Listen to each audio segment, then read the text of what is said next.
তুলতে হবে।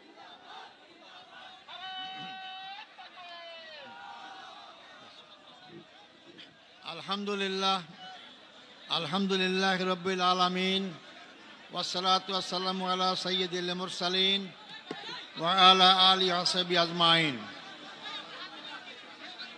আসসালামু আলাইকুম ওয়া রাহমাতুল্লাহ। আপনারা কি সবাই ভালো আছেন? আলহামদুলিল্লাহ।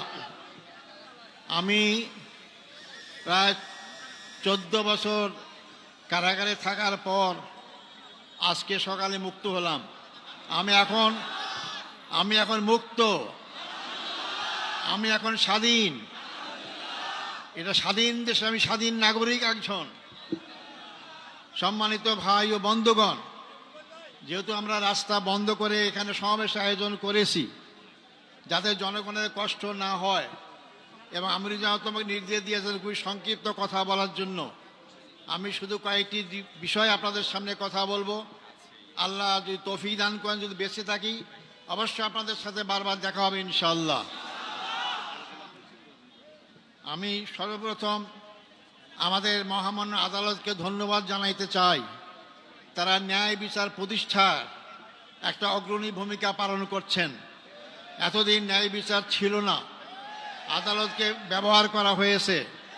এই জন্য আশা করি আমরা সামনের দিনগুলোতে আমাদের আদালত জনগণের আশা আকাঙ্ক্ষা অনুযায়ী তারা জনগণের ন্যায় বিচার যাতে পায় সেই ব্যবস্থাই তারা করবেন।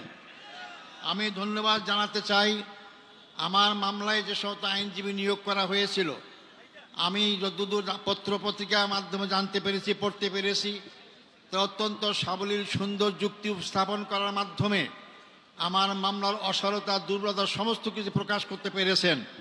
এবং আন্তর্জাতিকভাবে স্বীকৃত যে এই মামলার মাধ্যমে আমার অতীতের আগের সরকারগুলো কীভাবে নির্মমভাবে আমাদের আগের ভাইদেরকে হত্যাকাণ্ডের মাধ্যমে তাদেরকে দুনিয়া থেকে বিদায় করেছেন। সম্মানিত ভাই বন্ধুগণ, আমি এরপর ধন্যবাদ জানাতে চাই যাদের কারণে আজকে মুক্ত হওয়ার সুযোগ পেয়েছি। সেই 36শে জুলাই অর্থাৎ 5ই আগস্টের মহা বিপ্লবী নায়কদের জন্য আমি ধন্যবাদ জানাতে চাই। তাদের অক্লান্ত পরিশ্রম, আন্দোলন, তাদের মাধ্যমে স্বৈরাচার ফ্যাসিস্ট সরকারের পতন হতে বাধ্য হয়েছিল। এবং সবচেয়ে আমি ধন্যবাদ জানাবো এই ক্ষেত্রে ছাত্র সমাজকে, যারা অতীতের অহংকার গর্বকে আবার প্রতিষ্ঠা করতে পেরেছেন। ছাত্র সমাজই রাস্তায় রাজপথে নেমে রক্ত ঢেলে তারা এই 14.5 বছরের ফ্যাসিস্ট সরকারের সকল জুল অত্যাচারের বিরুদ্ধে জনগণকে সাথে নিয়ে তারা রাজপথে যে আন্দোলন গড়ে তুলেছিলেন, যার কারণে গর্ব গর্ব সব চূর্ণ হয়ে বাংলাদেশ নতুনভাবে স্বাধীনতা অর্জন করতে পেরেছে। আমি ধন্যবাদ জানাতে চাই ছাত্র, যুবক, শিক্ষক, সকল পেশাজীবী, সকল নারী পুরুষ, এমনকি শিশু বাচ্চাদেরকেও আমি দেখেছি তারা রাজপথে সেদিন নেমে এসেছিল। সবাইকে আমি ধন্যবাদ জানাতে চাই। আমি ধন্যবাদ জানাতে চাই আমাদের দেশপ্রেমিক সেনাবাহিনীকে, যারা জনগণের পক্ষ না নেওয়ার কারণেই আজকে আমরা এই অবস্থা আসতে সক্ষম হয়েছি। সম্মানিত ভাই ও বন্ধুগণ, আমি ধন্যবাদ জানাতে চাই। আমি দেখেছি, আমাকে বলেছে আমার মুক্তির জন্য আমি একজন নগণ্য ব্যক্তি। অনেকে রোজা রেখেছেন, অনেকে সিয়াম পালন করেছেন, অনেকে মানত করেছেন। আমি তাদেরকে ধন্যবাদ জানাতে চাই। হয়তো ওটা ইসলামী আন্দোলনকে মহব্বত করার কারণেই, ইসলামীদেরকে ভালোবাসার কারণেই, এটা অবশ্যই তারা ধন্যবাদ পাওয়ার যোগ্য। আল্লাহ তাকে উত্তম যাজা দান করুক। সম্মানিত ভাই ও বন্ধুগণ, আমি স্মরণ করছি অত্যন্ত দুঃখ বেদনা ভারাক্রান্ত হৃদয় যারা আমার নেতা ছিলেন, সেই নেতাদেরকে অন্যায়ভাবে হত্যা করা হয়েছে, জুডিশিয়াল কিলিং করা হয়েছে তাদেরকে। আমাদের শ্রদ্ধেয় নেতা বাংলাদেশ জামাত ইসলামীর আমির শহীদ মৌলানা মতিউর রহমান নিজামী, আমাদের শ্রদ্ধেয় নেতা জনাব শহীদ আলী হাসান মোহাম্মদ মুজাহিদ, আমাদের শ্রদ্ধেয় নেতা জনাব মোহাম্মদ কামারুজ্জামান, আমাদের শ্রদ্ধেয় নেতা জনাব মোহাম্মদ আব্দুল কাদের মোল্লা, আমাদের শ্রদ্ধেয় নেতা জনাব মোহাম্মদ আব্দুল কাদের মোল্লা। এরপরে সবচেয়ে দুঃখজনক হচ্ছে যে আমাদের সমাজ শ্রদ্ধার পাত্র, সারা দুনিয়ায় পরিচিত আন্তর্জাতিক খ্যাতিসম্পন্ন আলেমুদ্দিন হযরত মাওলানা দেলাওয়ার হোসেন সাঈদীকে বিনা চিকিৎসায় বিনা চিকিৎসায় হত্যাকাণ্ডের ষড়যন্ত্র হত্যা করা হয়েছে।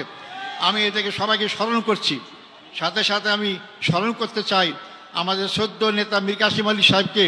তাকেও সর্বশেষ তার ছেলেকে গুম করা হয়েছে, দেখতে চেয়েছিলেন, তাকেও দেখতে দেওয়া হয় নাই, তাকে ফাঁসির কাছে ঝুলিয়ে তাকে হত্যা করা হয়েছে। আমি সাথে সাথে জাতীয়তাবাদী দলের নেতা জনাব সালাউদ্দিন কাদের চৌধুরীকেও ফাঁসির কাছে ঝুলানো হয়েছে, আমি সেটাও আমি স্মরণ করতে চাই।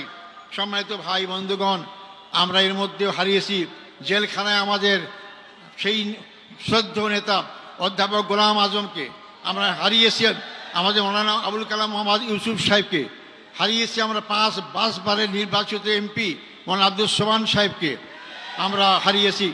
এরপরও আমি বের হয়ে দেখতে পেলাম আমাদের সামনে এখন তারা নেই। আমাদের আমিরের জামাত, এখনকার আমির জামাতের পূর্বের যে আমির জামাত ছিলেন মকবুল আহমদ সাহেব এবং নাজির আহমদ সাহেব, তার সবাইকে আমি শ্রদ্ধা আমরা স্মরণ করছি এবং তার শোক সন্তপ্ত পরিবারের সদস্য সহ সবার কাছে আমি তাদের সমবেদনা জ্ঞাপন করছি। আল্লাহ তাদের সবাইকে ধৈর্য ধারণ করে তৌফিক দান করুক। সম্মানিত ভাই ও বন্ধুগণ, আমি এই প্রসঙ্গে বলতে চাই, এই হত্যাকাণ্ডের সঙ্গে যারাই যে পর্যায়ে জড়িত সবাইকে আইনের আওতায় এসে তাদের বিচার করা হোক।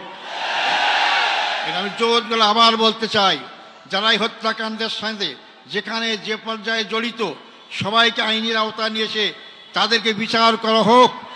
না হলে এই খারাপ সংস্কৃতি চালু থাকবে, এখান থেকে বেরিয়ে আসতে হবে আমাদেরকে।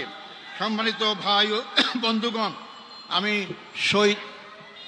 আপনাদের কাছে অনুরোধ করতে চাই, আমার জন্য আন্তরিকভাবে দোয়া চাই আপনাদের কাছে।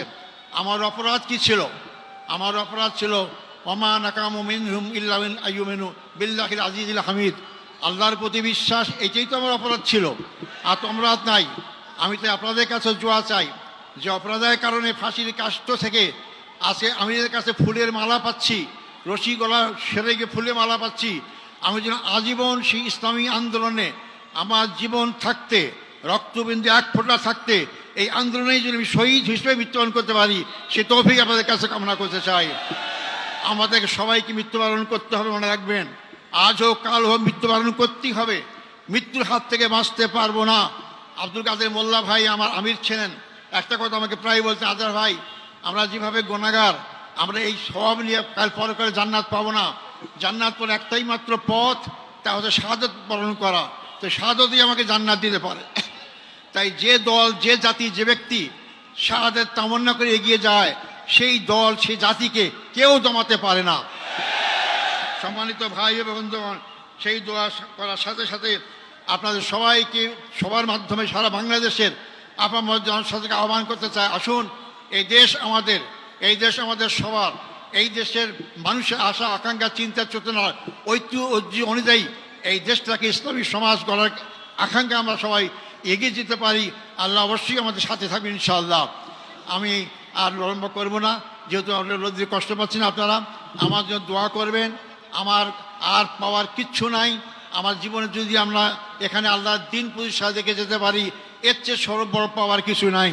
আপনাদের সবাই সেই দিন প্রতিষ্ঠা আন্দোলনে যার যার জায়গা থেকে যে ভূমিকা রাখা দরকার, সেই ভূমিকা সবাই রাখবেন, এই আশাবাদ ব্যক্ত করে সাংবাদিক বন্ধুগণ, ফটোগ্রাফার যারা এখানে আসছেন, যারা আজকে আমাদের এখানে উপস্থিত হয়েছেন, তাদেরকে আমি ধন্যবাদ জানাতে চাই এবং যারা যেভাবে আমাকে সহযোগিতা করেছেন তাদেরকে ধন্যবাদ জানাতে চাই।